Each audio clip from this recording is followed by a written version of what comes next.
This tutorial will teach you how to tell if a periodical article is scholarly or not. Before we get started, let's go over a couple of quick definitions. A periodical is anything that is published at regular intervals, like every day or once a month. Magazines, journals, and newspapers are all periodicals. Scholarly articles are written by experts in their field. Most scholarly articles are also peer-reviewed. This means that the articles have been read and evaluated by other scholars in the same field before they are deemed worthy for publication. Some databases make it easy to ensure the articles you are getting are scholarly. This database has a checkbox that allows you to limit your search to peer-reviewed articles only. Here's another example. It also has a peer-reviewed checkbox. This database has a checkbox for scholarly journals, including peer-reviewed. Not all of our databases have such an easy way to limit to scholarly journal articles, so next we'll look at a checklist of scholarly indicators. The first thing you can look at is the length of the article.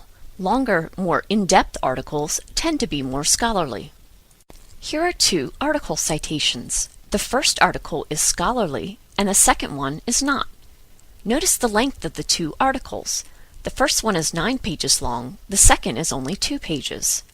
While longer length does not necessarily mean an article is scholarly, it does give you your first clue. The author of an article can also be an indicator of scholarliness. Authors of scholarly articles are researchers, scholars, or otherwise experts in their fields. Authors of non-scholarly articles are often staff writers with no subject specialty. This is the first page of the scholarly article we looked at, titled Worksite-Based Weight Loss Programs. The authors are both medical doctors, an indication that they are likely experts in the field of weight control. This is the first page of the non-scholarly article we looked at, titled A Fungus Among Us, The Medicinal Power of Mushrooms. The author is Kim Schoenhals, but other than her name, we know nothing about her. Is she a nutritionist, a biologist, or simply a staff writer? There's no way of knowing. Two other things to look at are the format of the article and the presence or absence of a list of works cited. Scholarly articles tend to be more systematically formatted. Here's our scholarly article again. All scholarly articles start with an abstract. Many also have a formal introduction and sections for methods, results, discussion, conclusion, and works cited. Let's scroll through a few sections of this article. It has a formal introduction, there's a methods section, conclusions, and a list of references or works cited at the end. This is an important thing to note. All scholarly articles will include a list of works cited, so readers will know where the authors got their information. Here's our non-scholarly article again. The most obvious difference between this article and the scholarly article is the conspicuous absence of an abstract. Let's scroll to page 2.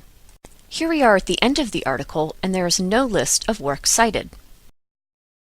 You also want to think about who is the intended audience for the article.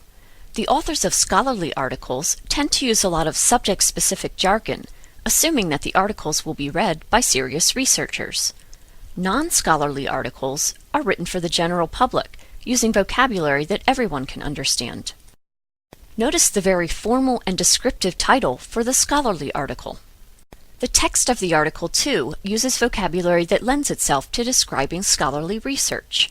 It mentions things like randomized controlled trials and rates of attrition. The non-scholarly article has a more fun title. A Fungus Among Us is not a title that would be used for a scholarly article.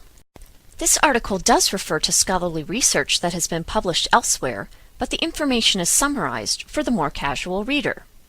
Also look at the caption that colloquially describes a diabetic's breadbasket. Finally, take note of any illustrations.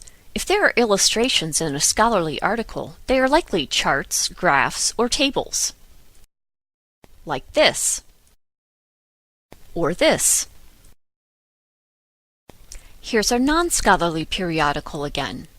Illustrations in non-scholarly periodicals tend to be for advertising purposes. This is an ad for chewable papaya in Better Nutrition, the periodical that brought us A Fungus Among Us.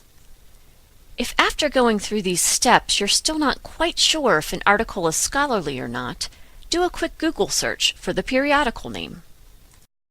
Our scholarly journal article is in the American Journal of Health Promotion.